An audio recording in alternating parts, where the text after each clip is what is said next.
বন্ধুরা মিলে সবাই মিলে চলে গেলাম মাওয়া। আর মাওয়া যাওয়ার প্রোগ্রামটা করে সাহিবুর আর তারেক। তো মাওয়া যাওয়ার পর ঘোরাঘুরি করার পর খাবো ইলিশ। চলে গেলাম ইলিশ কেনার জন্য। তো ইলিশ দেখে দাম দর করছে সাহিবুর আর তারেক। ফাইনালি আমরা 2টি ইলিশ নিয়ে নিলাম।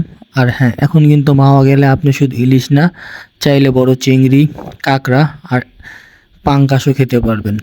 যাই হোক, মাছ কিনা শেষ, এখন মাছ ভাজার পালা। তো আমাদের মাছ ভাজা হচ্ছে। আমিও একটু মাছটাকে নেড়ে চেড়ে ভাজি করে নিচ্ছি। জানি না কতটুকু ভালো হবে, তো চেষ্টা করতেছি।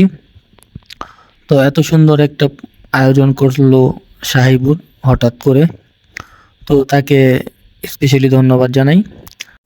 কর্মব্যস্ততার কারণে এখন আর সবাই আগের মতন এক হতে পারি না। আজকে যখন সবাই মিলে এক হলাম, সত্যিকার অর্থে সময়টা খুবই ভালো কাটতেছিল। তো যাই হোক, আমাদের খাবার টেবিলে চলে আসছে। তো আমার খাবারে ছিল ইলিশ মাছের লেজের ভর্তা, বেগুন ভাজি, পরে হচ্ছে পেঁয়াজ মরিচের ভর্তা আর ছিল ডাল। এখন সবাই মিলে খেতে বসে পড়লাম। তো এখন খাওয়ার পালা। এখানে প্রায় 3-4 আইটেম ছিল। তো কোনটা দিয়ে শুরু করব আমি কনফিউজ। তো অবশেষে চিন্তা ভাবনা করে আমি ইলিশ মাছ দিয়ে শুরু করলাম।